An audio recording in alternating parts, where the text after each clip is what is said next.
2 Tessalonicenses capítulo 2, versículos 13 a 17. Diz assim: mas nós devemos sempre dar graças a Deus por vocês, irmãos amados pelo Senhor, porque desde o princípio Deus os escolheu para serem salvos mediante a obra santificadora do Espírito e a fé na verdade. Ele os chamou para isso por meio do nosso Evangelho, a fim de tomarem posse da glória de nosso Senhor Jesus Cristo. Portanto, irmãos, permaneçam firmes e apeguem-se às tradições que lhes foram ensinadas, quer de viva voz, quer por carta nossa. Que o próprio Senhor Jesus Cristo e Deus nosso Pai, que nos amou e nos deu eterna consolação e boa esperança pela graça, deem ânimo ao coração de vocês e os fortaleçam para fazerem sempre o bem, tanto em atos como em palavras.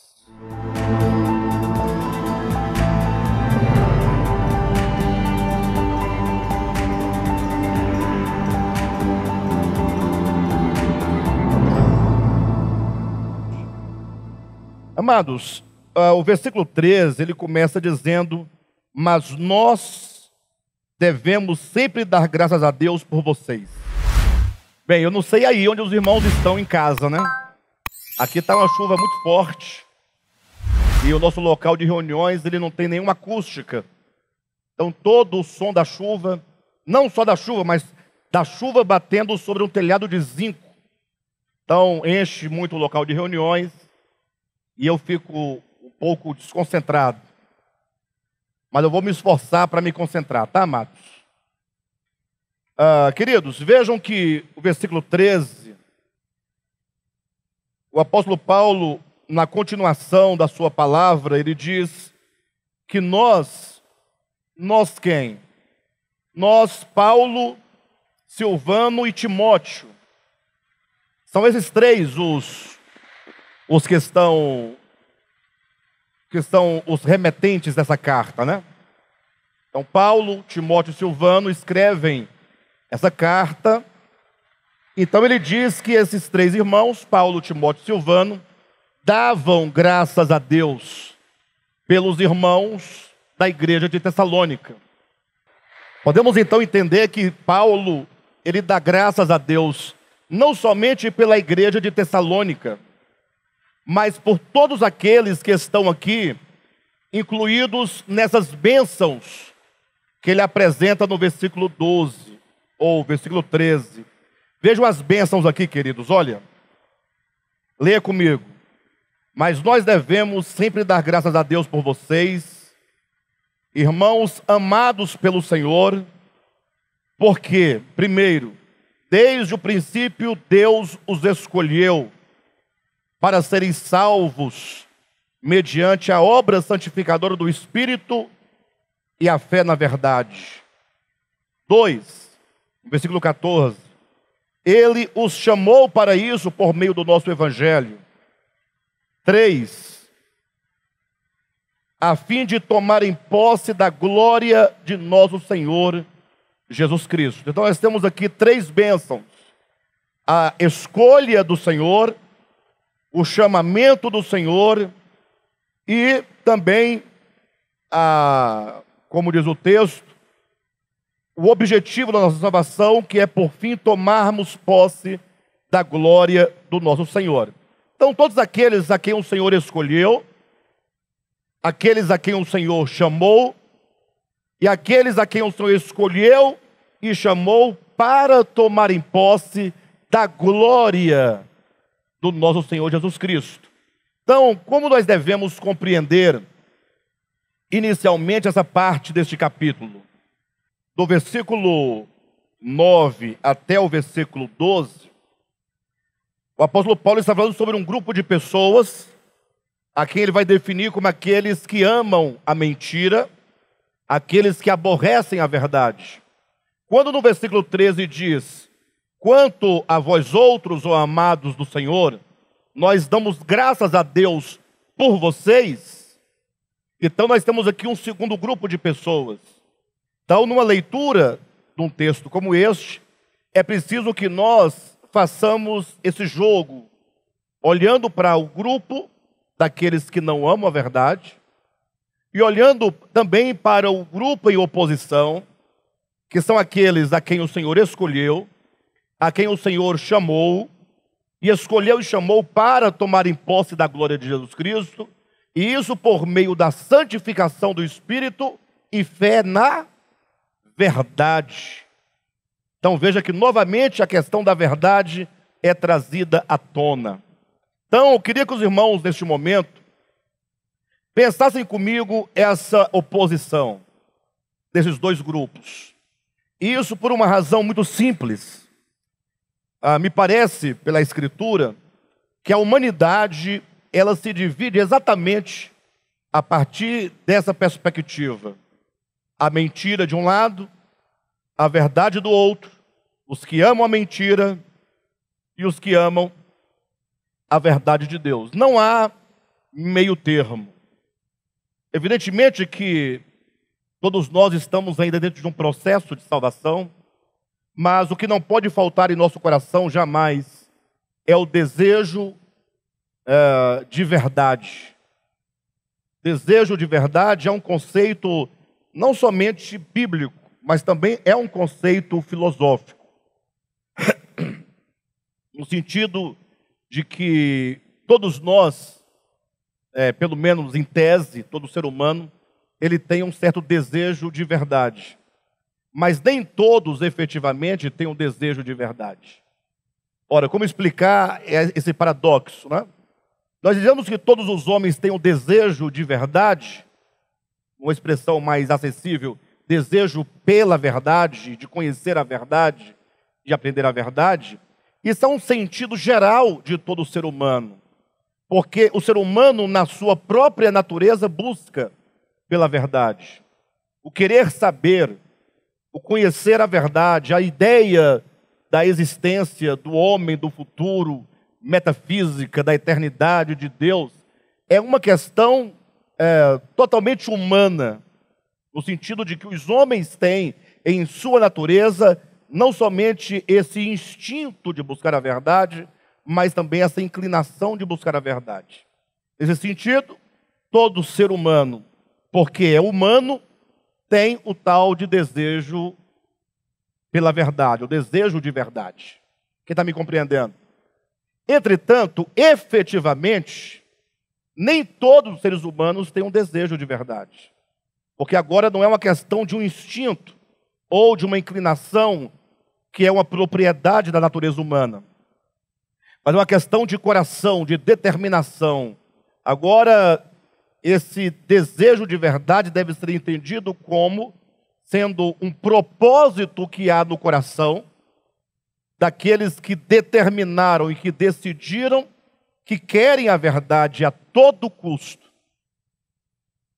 Ou seja, que estão dispostos a conhecer a verdade, não somente a verdade humana, a verdade histórica, mas, sobretudo, conhecer a verdade enquanto Deus, que é a realidade de todas as coisas, manifestada na pessoa do seu Filho, que é a verdade,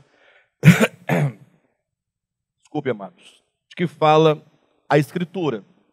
De todo modo, precisamos atentar para esses dois quadros e comparar com os nossos dias e refletir sobre os nossos dias. E hoje à tarde, antes de eu vir para o local de reuniões, pensando eu sobre essa mensagem, eu me recordei de que Nietzsche, Friedrich Nietzsche, no finalzinho do século XIX, finalzinho do século XX, já para o início do século XXI, ou melhor, o contrário, né? Século XIX, já início do século XX, dizia Nietzsche que Deus havia morrido. Quando você lê clássico de Nietzsche, aquele livro Assim Falava Zaratustra, né, em que ele coloca aquele personagem no meio da praça gritando: Deus está morto, Deus está morto. E as pessoas atônitas, né, sem entender o que aquele louco dizia, bradando em alta voz: Deus está morto. E aí o camarada explicava: nós matamos Deus. e é de entrar agora numa capela, numa catedral, numa igreja, como costumam se dizer, e continuar bradando: Deus está morto. Aqui é o mausoléu. Deus está morto porque nós matamos Deus. Nietzsche, naquela ocasião, creio que nem todos compreenderam com exatidão o que ele estava dizendo, mas Nietzsche profetizava, não enquanto um profeta, mas ele diagnosticava. Vamos modificar a palavra profetizar para diagnosticar. Nietzsche diagnosticava o grande mal do século XXI, sobretudo. No sentido de que Nietzsche apontava uma doença generalizada, como que ele dissesse que nós, o povo do Ocidente, nós matamos Deus a partir do momento em que, apesar de nós mantermos o nome de Deus, as coisas referentes a Deus nos nossos lábios, mas nós faríamos parte de uma geração que não ama efetivamente a verdade, que não deseja efetivamente pela verdade. E que, como eu disse, embora nós tenhamos uma geração de pessoas supostamente religiosas, mas nós precisamos de nos perguntar por um momento até que ponto a nossa religião é um reflexo de um coração que ama e que busca a Deus. Porque eu não sei se vocês também já perceberam, mas o homem, ser humano, ele também tem na sua própria natureza um instinto religioso, o instinto de religião.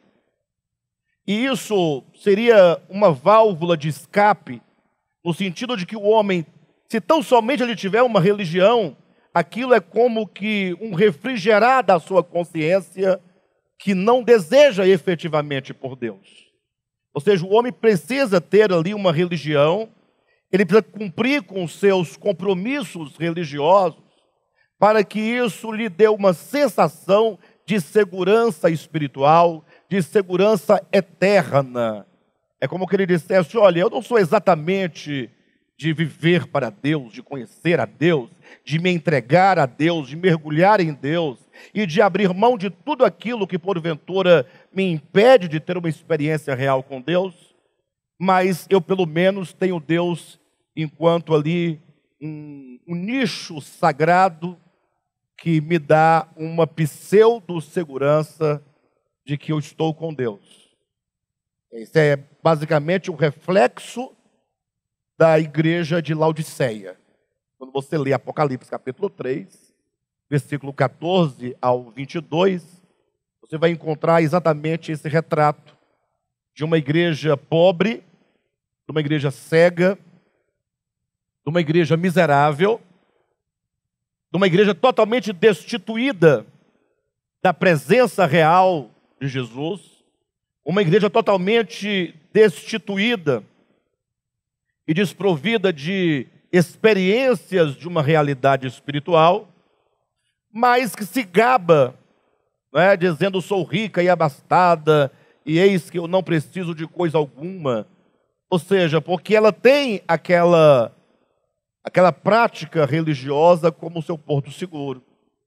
Então, o que eu quero evidenciar e despertar a atenção dos irmãos nessa noite é para o fato de que, no grupo daqueles que amam o engano e não amam a verdade, obviamente, encontra-se não somente os tão famigerados ateus. Encontram-se, sim, os ateus, porque negam. E olha que eu não estou fazendo nenhum juízo de valor sobre nenhuma pessoa específica, tá? Estou apenas dizendo que alguém que nega efetivamente o Criador, encontram-se também os agnósticos, obviamente, que são primos dos ateus, no sentido metafórico da coisa. Encontram-se os céticos, que também têm o parentesco com os dois primeiros. E encontram-se também todos os ateus práticos confessionais. Expressão meio estranha, né? Talvez ninguém tenha ouvido, mas o ateu prático é aquele que não é o ateu filosófico.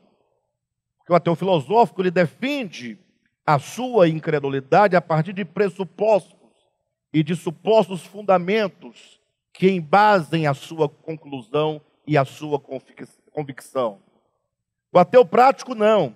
O ateu prático é aquele que não tem nenhum tipo de fundamentação e nenhum tipo de verbalização de que não crê. Ele pode até ser uma pessoa que tem uma certa confissão, mas, de modo prático, é o indivíduo que vive como se Deus não existisse. Ainda que ele fale de Deus, que ele, de alguma maneira, até ensine sobre Deus, mas se a sua vida prática não tem relação, nem que seja de angústia, para com a verdade, então esse seria o tal do ateu prático convencional.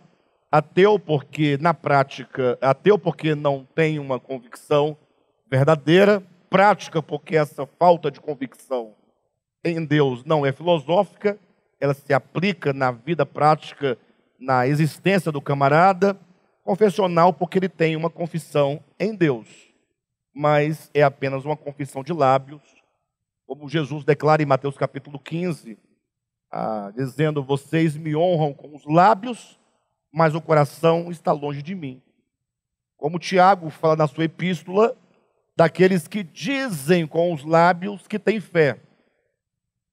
Entretanto, falta-lhes o poder e a virtude da fé para os impulsionar a uma vida prática em consonância com a sua fé. Ou seja, Tiago vai dizer daqueles que dizem ter uma fé, mas essa fé é uma fé morta e, consequentemente, não tem nenhum fruto. Então, o nosso interesse nessa advertência é que nós não devemos nos fiar no nosso instinto religioso. Nós não devemos nos fiar, não, eu sou cristão, não, eu sou crente, eu sou evangélico, eu sou isso, ou sou aquilo outro. Nós precisamos de um despertamento e, sobretudo, de uma profunda reflexão. Isso é pessoal, cada um de si para consigo mesmo, no sentido de procurar se encontrar nesse momento tão dramático que nós estamos vivendo e nos posicionarmos nas fileiras, ainda que seja por um sentimento de profunda angústia, daqueles que têm o desejo de verdade e que amam a verdade, que aspiram pela verdade e que se esforçam e se esforçarão para poder caminhar cada dia mais na verdade de Deus. Para que assim nós possamos nos colocar nesse segundo grupo, que é um outro grupo de pessoas que, preste atenção nessa informação muito importante, desse segundo grupo, que assim como no primeiro grupo que nós falamos, dos que não amam a verdade, nós falamos que pode haver nesse grupo pessoas religiosas. Falamos ou não falamos agora há pouco? Isso significa que nesse segundo grupo pode haver pessoas não religiosas. Quem está me entendendo? Ou seja, a farda da religião não faz um verdadeiro cristão. E a ausência da farda que a religião cristã teceu pelas suas tradições e costumes também não faz, a ausência não tira de alguém uma verdadeira espiritualidade. Ou seja, caímos agora num ambiente totalmente incolor, onde ninguém mais se identifica pela aparência, mas nos identificamos pelo ser, que é tudo o que nos importa e é tudo o que menos nos interessa. Já observaram? Que nós nos importamos com a aparência e nos esquecemos da essência que nós somos, ou que nós precisamos desenvolver. Há um conto muito interessante de Machado de Assis chamado O Espelho. Vocês sabem que a figura do espelho, na mitologia, na literatura, é muito frequente, né? Você vai encontrar o espelho no conto da Branca de Neve, Os Sete Anões. O primeiro espelho mencionado na literatura universal, lá do camarada lá, do mito do Narciso, né? Que se viu refletido nas águas. Então, o espelho é uma figura muito frequente. Guimarães Rosa tem um conto chamado O Espelho. Machado de Assis tem um conto chamado O Espelho. Vamos encontrar o espelho vastamente aí sendo explorado pela literatura, né, universal. E o conto de Machado, chamado O Espelho, é interessante porque fala de um camarada, não vou dar muitos detalhes, né? Porque não tenho interesse de falar exatamente sobre o conto, mas para vocês terem uma ideia de que era um menino que na idade de 25 anos de idade ele conseguiu um cargo, né? Ele conseguiu um cargo de ser um alferes, seria um baixo escalão lá do militarismo. E ele, enquanto alferes, então, logo pegou aquela farda. E aí, na região onde ele morava, todo mundo agora passou a vê-lo de uma maneira diferente, né? Que agora ele não era só o fulano, agora ele era o alferes. Agora imagine só, dentro da sua própria família, meu alferes para cá, meu alferes para lá, os irmãos, os tios, os avós, a mãe. E ele foi ficando empolgado com aquela situação. Acabou que uma tia dele, que morava num sítio, muito empolgada que agora o seu sobrinho também era o alferes, falou: vem passar um tempo com a tia antes de você ser investido, e não se esqueça de trazer a farda. A sua tia quer ver a farda. E ele levou a farda, foi para o sítio, chegou lá, disse que tinha um grande espelho na sala, que era uma herança, que um espelho tão valioso, era a melhor mobília da casa, que tinha vindo lá de Portugal com João VI, imagine só. E agora essa tia dele pegou esse espelho, colocou dentro do quarto dele, onde ele iria ficar. Esse espelho aqui é seu. E aí ele foi crescendo e todo mundo ali, meu alferes, meu alferes, meu alferes. E ele foi se despersonalizando de quem ele era. E daqui um pouco ele só era chamado de alferes para cá, alferes para lá, todo mundo com muito respeito, todo mundo vinha ver o alferes, todo mundo queria falar com o alferes. Por fim, por uma situação que o conto nos deixa claro, eu não vou abordar aqui, uma situação, todos do sítio tiveram que se retirar por uma situação de família, e o alferes ficou sozinho no sítio, aguardando que eles retornassem. E de modo que até os escravos da casa tinham saído também, já tinham fugido, enfim. Mas o fato é que agora, na solidão da casa, ninguém mais o chamava de alferes. Preso num sítio, sozinho, sem ninguém, ele foi entrando num processo de angústia muito grande. Mas uma angústia, assim, que tomava conta da sua alma, porque ele tinha perdido a sua identidade.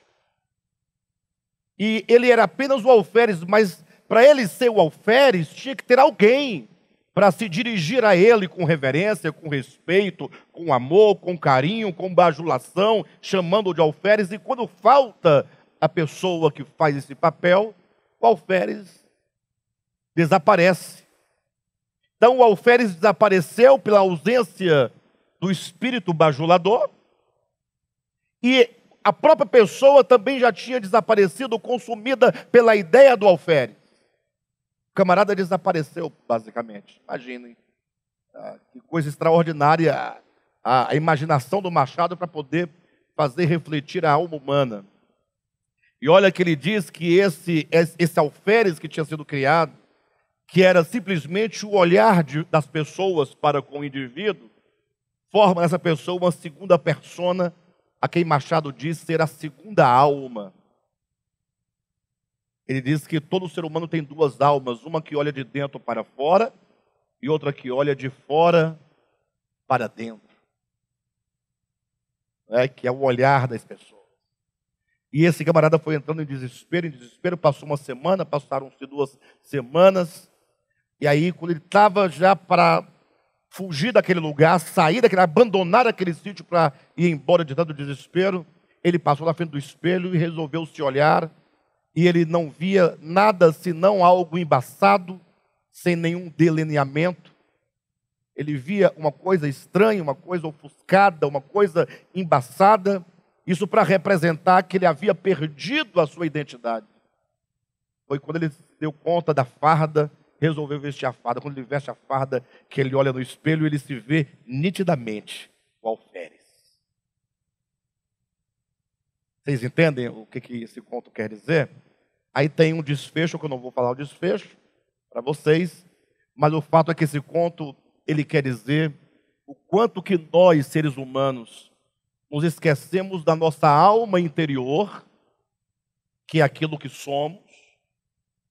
E olha que no conto de Guimarães Rosa, O Espelho, é para desconstruir essa alma interior também. Não cabe aqui, que é um estudo bíblico.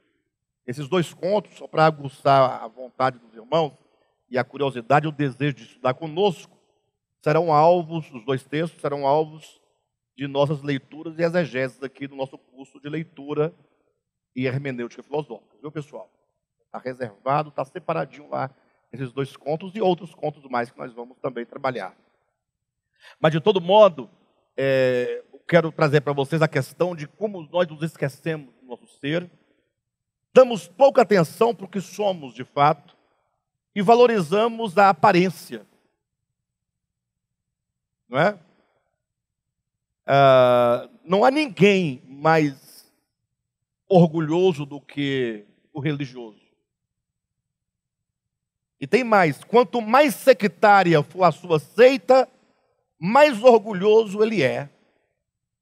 Sobretudo aqueles que têm a sua igreja, e eles entendem que a sua igreja é a igreja verdadeira, em detrimento a qualquer outra igreja.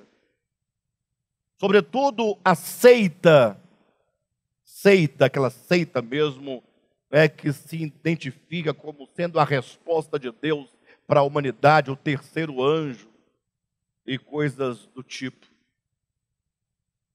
De modo então que nós estamos dizendo, olha, não existe veste que faça um cristão, e nem ausência de veste religiosa que possa fazer de alguém uma pessoa não espiritual ou espiritualizada.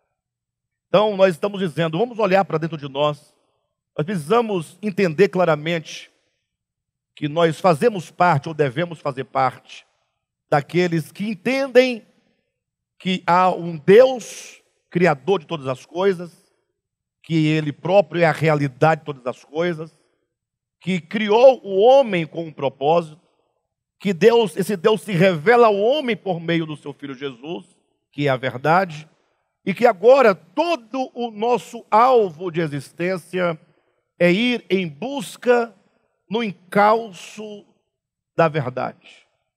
Você pode ganhar o mundo inteiro, mas se você não se voltar para a verdade, em fé e em amor, tudo que nós tivermos feito aqui na terra perderá o sentido. Mas vamos aqui, como que Paulo se dirige a esse grupo de pessoas que amam a verdade. É desses que nós queremos falar. Já falamos muito nas mensagens anteriores sobre os que não amam a verdade. Chegou o momento de falar um pouco sobre os que amam. Acompanhe comigo no versículo 13, quando diz assim, mas nós devemos sempre dar graças a Deus por vós, irmãos amados pelo Senhor, porque desde o princípio Deus os escolheu para serem salvos. Vamos até aqui, né? Porque desde o princípio Deus os escolheu para serem salvos. Aqui na minha Bíblia, nessa tradução, nessa versão, eu tenho aqui uma nota muito interessante. Eu fiz questão de fazer a verificação da informação que consta nessa nota de rodapé e eu fiz a verificação exata, comentando aqui essa expressão, né?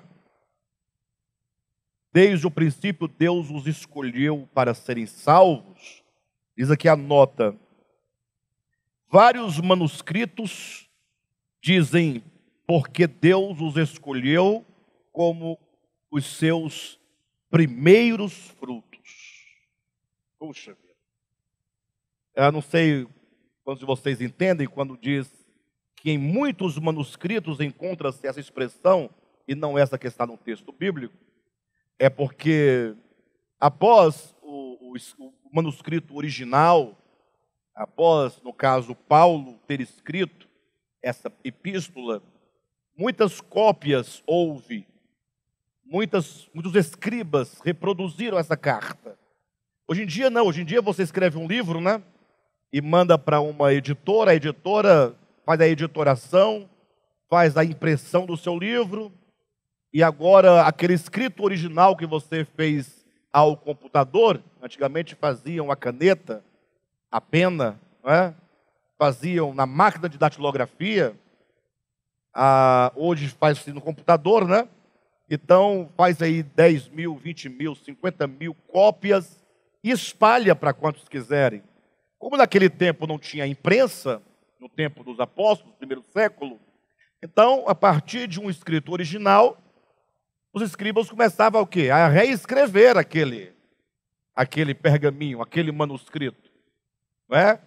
Então, iam fazendo cópias, e cópias, e cópias, e cópias. Então, existem milhares de cópias do Novo Testamento. Falam-se de mais de 5.000 cópias do Novo Testamento. Não é brincadeira. Então, são muitos os manuscritos. Então, os eruditos e os críticos do texto bíblico, né? Eles, então, fazem a investigação e vão lendo os manuscritos para ver as concordâncias, as discordâncias, essas coisas nesse sentido. É um estudo acadêmico. Então, eles chegaram, no estudo dessa epístola, a encontrar que em muitos manuscritos, não em somente um, mas em muitos manuscritos, quando chega no versículo 13, que diz que Deus os escolheu para serem salvos, encontrou-se a expressão, porque Deus os escolheu como os seus primeiros frutos, o que está em plena harmonia com o texto de Tiago, capítulo 1, que diz que nós somos as primícias de Deus, que está em pleno acordo com o texto lá de Hebreus, capítulo 12, salvo engano, o capítulo 13, que diz que nós somos a igreja dos primogênitos. Ou seja, o que é de fato a igreja, irmãos? Olhem para mim, em nome de Jesus. A igreja não é um grupo de salvos em detrimento aos perdidos. Esse foi o grande equívoco do povo de Israel. Leia a história do povo de Israel. Quando Deus escolhe Abraão, e Deus faz uma aliança com Abraão, e depois faz uma aliança com Isaac, depois com Jacó, no sentido de que a aliança que ele faz não é somente com Abraão, mas é com toda a sua descendência.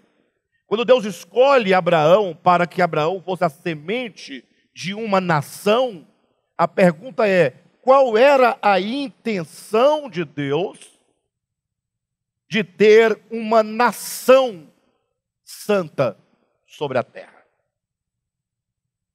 Deus é claro quando diz: eu farei de vocês um reino de sacerdotes.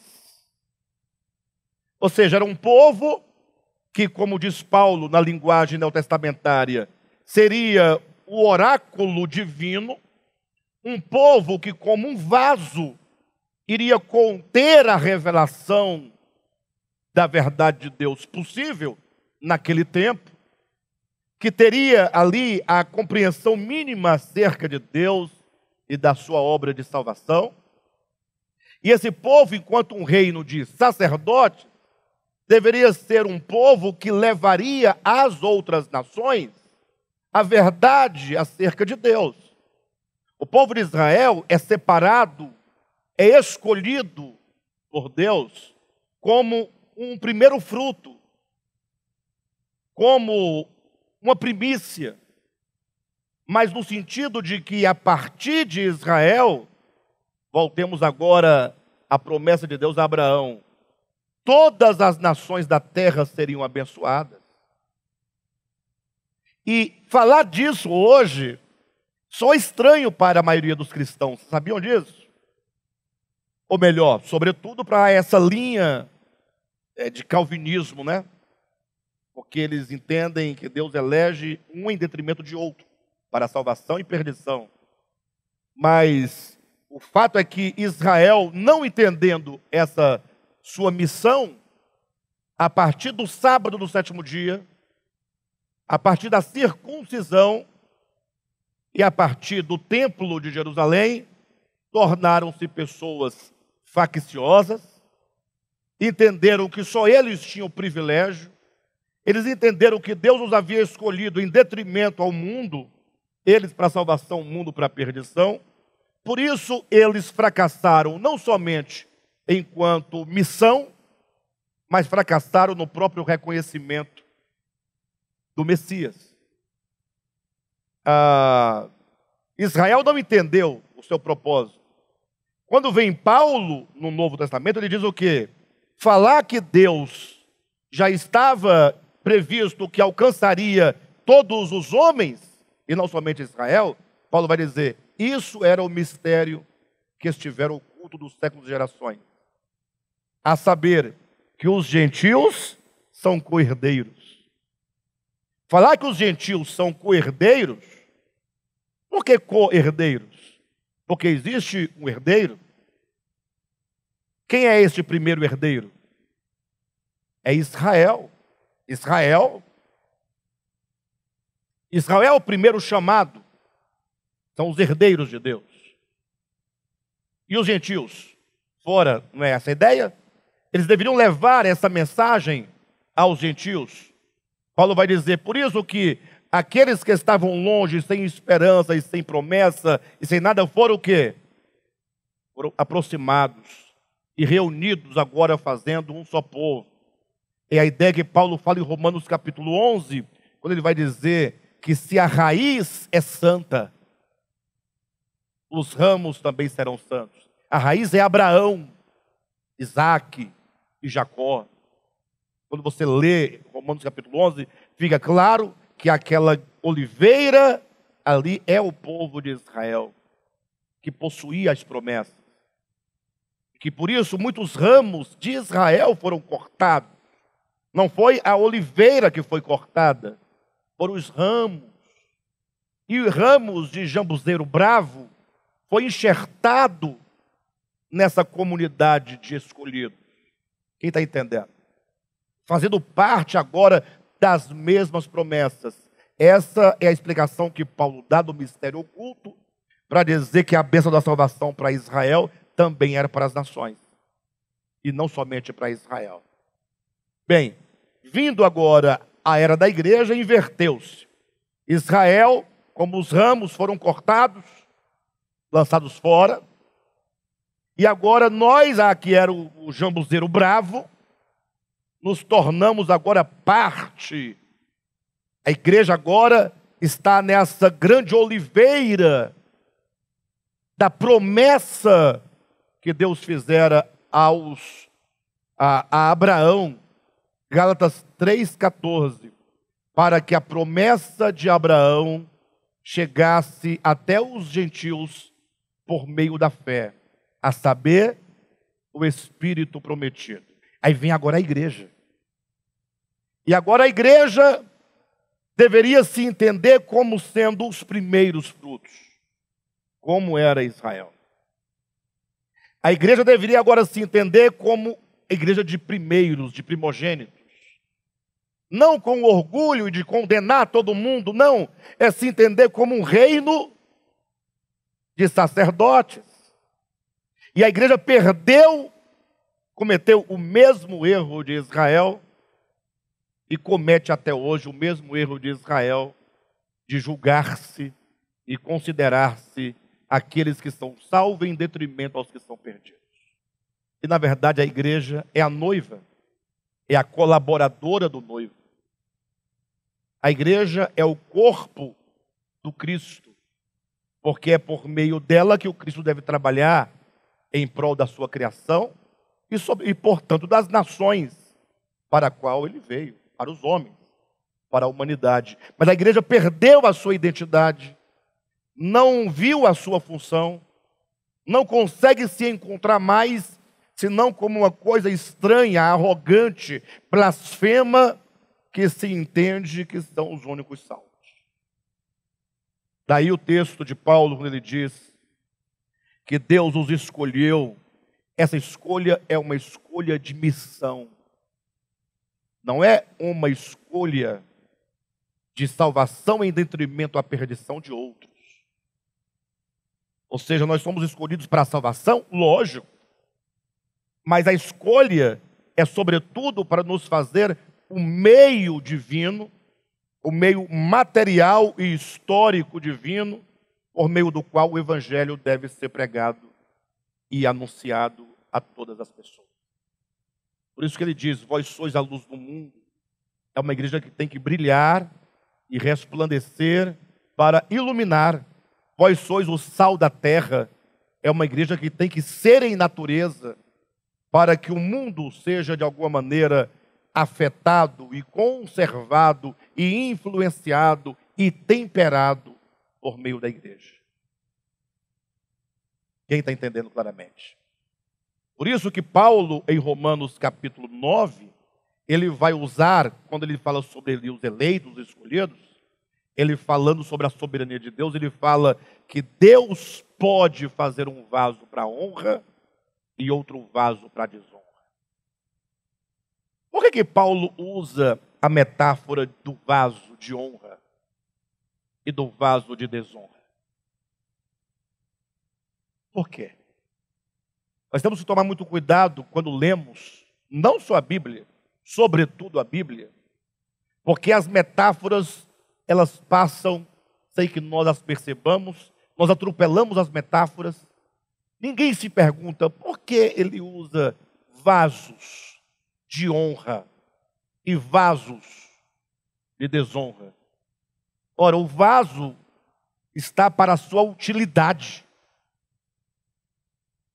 Então, a igreja são os vasos, no sentido de que ela tem uma utilidade para Deus. É a missão para a qual ela é chamada. Ou seja, todos os demais vasos são vasos comuns. Mas nós somos vasos de honra. Lembra que Paulo vai dizer isso também a Timóteo? Que numa casa, não é, tem vasos de honra, vasos de desonra. E para você se tornar um vaso de honra, você precisa de se santificar e etc. Então, numa casa, na sua casa, tem vaso de honra e tem vaso de desonra. Nem precisa falar mais. Mas cada um tem a sua utilidade. A igreja é, portanto, essa que foi escolhida. Por isso que eu fiz questão de mencionar aqui essa nota. Vários manuscritos dizem, porque Deus os escolheu como seus primeiros frutos. Que maravilha. Vamos continuar a ler o versículo 13. Mas nós devemos sempre dar graças a Deus por vocês, irmãos amados pelo Senhor, porque desde o princípio Deus os escolheu para serem salvos mediante a obra santificadora do Espírito e a fé na verdade. Ou seja, essa salvação da qual nós participamos. E evidentemente que para que você seja um vaso escolhido quanto à missão, logo deve haver, obviamente, uma escolha para a salvação. Porque se ele não te escolhe para a salvação, como você pode vir um vaso para a missão? Quem me entende? Então logo o Senhor, ele está trabalhando pela salvação da sua noiva. A noiva enquanto a cooperadora, mas para ela ser cooperadora, para sermos nós cooperadora, precisamos de salvação. Do contrário, não poderemos ser cooperadora. Então, essa salvação que o Senhor prepara para todos nós, ele diz, mediante a obra santificadora do Espírito e a fé na verdade. E aqui nós temos uma dupla aplicação. Primeiro, santificação do Espírito.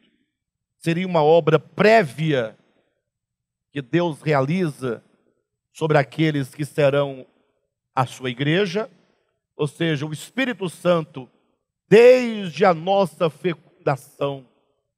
Imagine só, e mesmo desde o momento em que o Alan, vamos dar o Alan, por exemplo, ou o Ian Anderson, qualquer um de nós, todos os verdadeiros eleitos de Deus, desde a fecundação, que o Espírito Santo está como lá em Gênesis capítulo 1, versículo 2, a pairar sobre, lá no caso, sobre as águas que cobriu a terra, aqui pairando no sentido de estender as asas de proteção, para que nada pudesse ceifar então a nossa vida, para que o propósito de Deus pudesse prevalecer quanto à missão.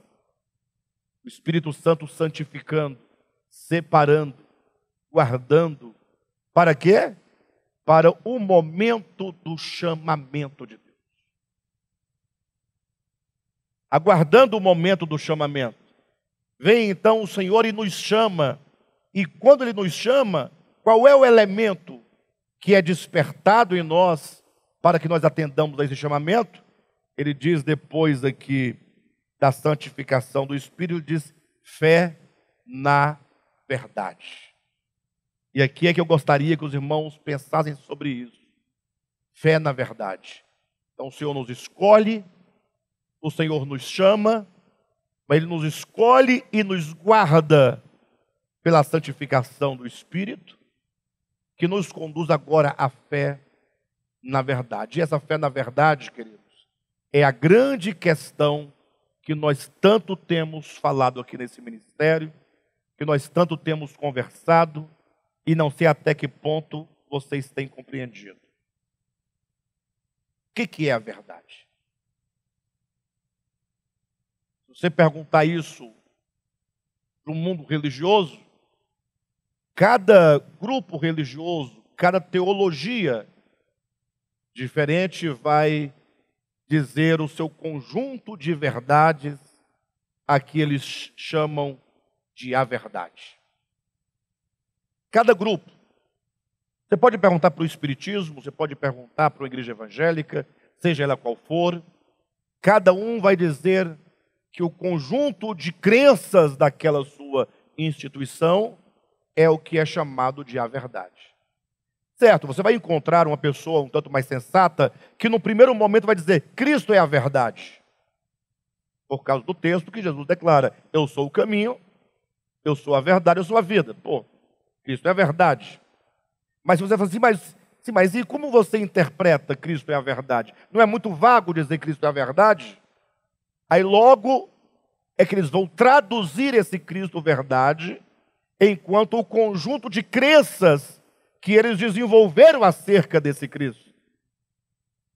Por exemplo, vai incluir nesse conjunto de verdades, um exemplo prático, a ideia do arrebatamento. A ideia do dom de línguas. A ideia da guarda do sábado. A ideia do uso do véu. A ideia da ceia do Senhor, a ideia do batismo. Vocês estão entendendo? Ou seja, eles pegam o Cristo de Deus, que é a verdade. Jesus disse, eu sou o caminho, eu sou a verdade. Mas assim, o que significa esse Cristo ser a verdade? Aí eles vão traduzir isso num conjunto de dogmas da sua respectiva denominação ou religião. O que é certamente um erro flagrante, né? Por quê? Porque diante disso você não sabe onde está a verdade mais. Aí você tem que acreditar que a sua seita fala a verdade. E as outras mentem. E o outro da seita tem que acreditar que a seita dele fala a verdade. E as outras mentem. Que só aquele grupo sabe ler a Bíblia corretamente, ninguém mais sabe. Que só aquele grupo teve a revelação especial da Bíblia, ninguém mais teve. Quem está entendendo? Alguém fala assim, o Devap não é assim? Não, não é mesmo. A verdade é Cristo. E como essa verdade se traduz de modo prático? Tudo o que Cristo viveu, tudo o que Ele ensinou, sem nenhum malabarismo teológico. O que é o malabarismo teológico? É o jogo que você vai fazendo para adaptar a Bíblia àquilo em que você crê. Quer ver uma coisa? Simples. Você vai encontrar, por exemplo, tem uma rádio aqui, eu não vou me recordar o número da rádio, agora também não me recordo nem o nome da rádio, é uma rádio gospel, evangélica. Salvo engano, todo dia ali na segunda a sexta tem um debate entre pastores, vários convidados. Você pode pegar também aquele programa de televisão da TV Hit, aquele programa Vejam Só, também tem debates também. Salvo engano, a rádio é Melodia. O nome da rádio é Melodia. Aí eu, de vez em quando, eu vejo um tema interessante. Deixa eu ver o que eles estão debatendo aqui. 2 pastores, 2 filhos de Deus, 2 homens de Deus, pessoas sinceras, leitores da Bíblia, ama Jesus Cristo, ama os irmãos, ama a igreja, crente normal, igual a mim e a você. Aí vamos ouvi-los debater. Aí eles debatem um tema, por exemplo, eleição, predestinação, calvinismo, arminianismo, arrebatamento e não arrebatamento. Está entendendo? Não. Aí você vê cada um defendendo o seu ponto de vista a partir da mesma Bíblia. Às vezes você dá mais razão para um, às vezes dá mais razão para o outro. Às vezes fala, isso aqui faz sentido, isso aqui não faz nem tanto sentido. Mas o que você observa é que a igreja está perdida debatendo convicções que não são a verdade e não são a fé evangélica. São teologias construídas a partir da Bíblia. A verdade é uma pessoa, e para que ninguém tenha dúvida, Jesus, ele era uma pessoa lúcida, clara, transparente. Leia o Evangelho de Jesus Cristo. Leia Mateus, Marcos, Lucas e João. Naquilo que você ficar em dúvida por não compreender, por ser uma parábola que não deu ali o sentido imediato, não queira forçar a interpretação da parábola. Você pode até tentar traduzir a parábola, encontrar um sentido, mas aquilo que você encontrar não poderá ser chamado de a verdade. A verdade é Cristo. E é uma maneira interessante de você entender, quando você fala que a verdade é Cristo, o que ele viveu, seus ensinamentos claros, nós falamos assim, olhem para mim todos. Deus, aquele que ninguém jamais viu, nem é capaz de ver, que habita em luz inacessível, habita, como é que o texto fala? Que olho algum jamais viu, nem é capaz de ver, e que habita em luz inacessível. Vamos parar por aqui, pensando só nisso aqui. O que fazer agora? Esse Deus, ninguém viu. Moisés viu? Eu estou falando de 1 Timóteo, capítulo 6. Salvo engano, versículo 16. Aquele que habita em luz, vamos por ordem, né? Onde é que ele habita? Quem é que consegue ir lá? Ninguém tem acesso a ele. É distante. O Deus que habita em luz, onde é que ele habita? Em luz. É esse que você serve? É esse que você ama? Sim ou não? É lógico, não é? Só tem esse. Não tem outro Deus. Só que o problema é que ele habita em luz o quê? Tá. E que olho ou homem algum jamais viu. Calma. Jamais viu. Moisés viu. Daniel viu. Jeremias. Não. Nem Isaías. Nem Isaías viu. E nem é capaz de ver. E nem é capaz de ver. Então ninguém, primeiro, ele habita tão longe, mas tão longe, que esse lugar é inacessível. Ninguém viu e ninguém é capaz de ver. É o Deus eterno. Como é que eu posso saber sobre ele? É porque ele falou com Moisés. Não.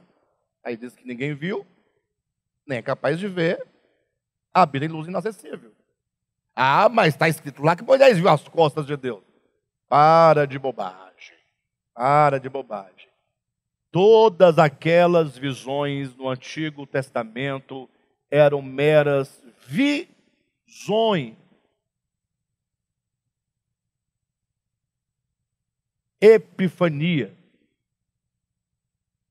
Êxtases. Intuições espirituais. Inspirações. Eles não viram nada. Agora, o Espírito de Deus nos inspirou, certo?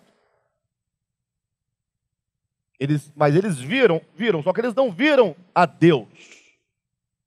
Eles tiveram uma impressão de Deus, um êxtase, uma tomada de sentido para ver, entender alguma coisa, mas nenhum olho ou homem jamais viu. Está escrito aí na sua Bíblia. Nem é capaz de ver. Como é que a gente vai saber sobre ele? O que Moisés diz sobre ele não é confiável. Moisés viu? Não. Então, Moisés. Mas eu estive lá no monte e tal. Mas você viu? Não. Não dá. Não dá, Moisés. Mas... Não vai confiar em Moisés, vai confiar em quem? Calma. Esse Deus que ninguém jamais viu, nem é capaz de ver, é a única, desculpe eu chamá-lo assim, é a única coisa, porque a linguagem humana é limitada, né? É a única coisa, é o único ser em todo o universo e fora do universo que ele é a realidade. Ele é. Tudo o mais são fenômenos. Tudo o mais nascem e morrem. Tudo o mais veio a ser, não era, e deixará de ser, se ele não fizer alguma coisa. Quem está entendendo?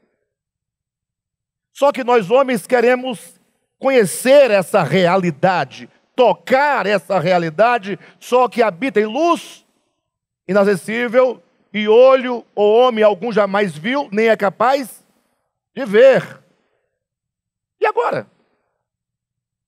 E o pior, essa realidade, ao criar o homem, colocou dentro do homem o instinto de buscá-lo. Essa é a maior angústia, é essa. Ele mora, não deixou o endereço. Se tivesse deixado, ninguém conseguiria chegar lá. Ninguém pode vê-lo.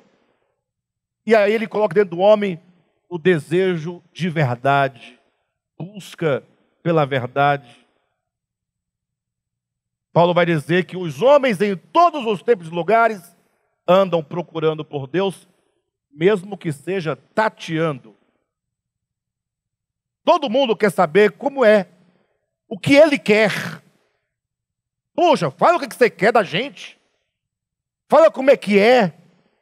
Acaba a confusão. Então, nós estamos falando de quem? Da realidade. Toda vez que você pensar nesse Deus que é inacessível, você lembra realidade. Ele é a realidade. Só Ele é a realidade. Acabou. Ninguém mais. Quem está entendendo? Aí esse Deus, a realidade, se calma. Eu vou até vocês. Eu vou até vocês. Não vou mandar recado, nem mensageiro. Ele mandou no passado, mas todos os que vieram falavam gaguejantes, falavam murmurando, rudimentando, falavam com os dedos, não com a língua, falavam por impressões, por visões, deformações, sombras e figuras. Quem está entendendo? A realidade falou, calma que eu vou até vocês. Eu vou me mostrar a vocês.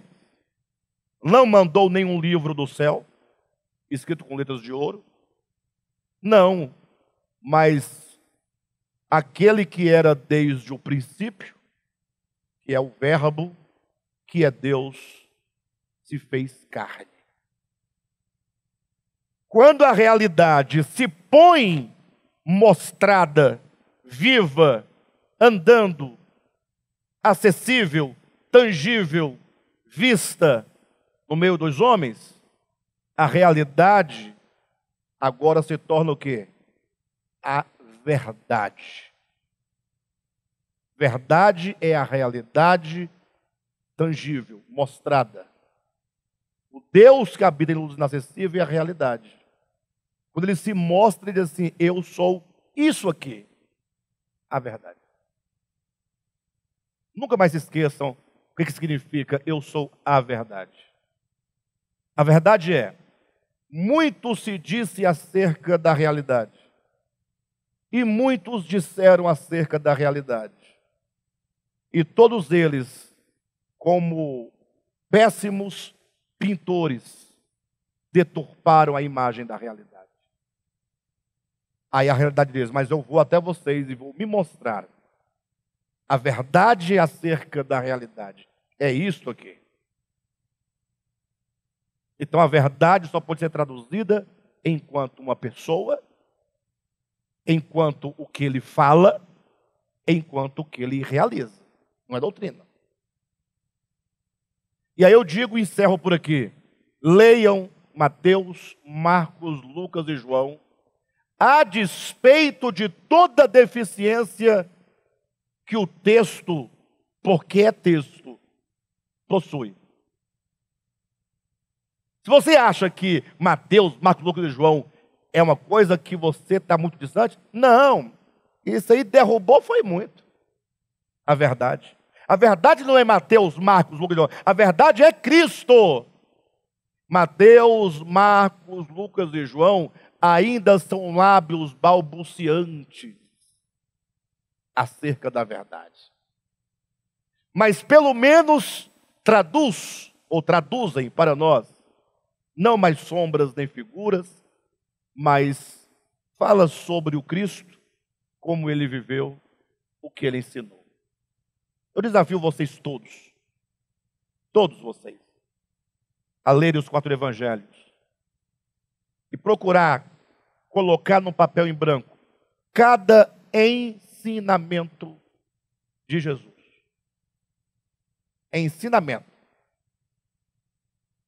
O que é o Pai, como é o Pai, onde está o Pai, certo? Qual é a vontade do Pai? Você não vai conseguir fazer mais talvez do que 10 a 15 coisas. Não passa disso. Tudo que ele disser vai ser ame incondicionalmente. Perdoe a todos indistintamente. Abra mão de você mesmo por causa do outro. Não condene as pessoas pelo que elas fazem aparentemente. O amor, a graça, a misericórdia, o perdão, a justiça. Só coisas que a teologia, pelas quais a teologia não se interessa. Teologia não tem interesse nessas coisas. Teologia quer dizer, a teologia gosta de explicar as 70 semanas de Daniel. E eu sou, como é que fala? Quando a pessoa quer ser humilde, modéstia à parte, eu sou um exímio exegeta do livro de Daniel, tá? De Apocalipse também. Mas Jesus não se preocupou com essas coisas. Quem está me entendendo? Ele é a verdade. Jesus é a verdade. Tão simples assim. Ah, mas a Bíblia é mais complexa. Ué. Mas quando você passar a ler a Escritura, procurando sempre encontrar Jesus em todo lugar, onde tiver Jesus ali, é aqui. E onde exceder um pouquinho, são os homens. Mas mesmo no Novo Testamento, é a mesma coisa. Domingo que vem, eu estarei ministrando aqui, e eu falarei alguma coisa parecida com isso, porque nós vamos ministrar uma palavra chamada o Espírito e a Letra. Onde nós temos errado? Porque por mais sinceros e amantes da verdade que nós sejamos, nós podemos cometer alguns erros que outros no passado já cometeram. E nós não nos damos conta que na nossa ânsia pela verdade, podemos estar deixando passar aquilo que é simples, básico e essencial.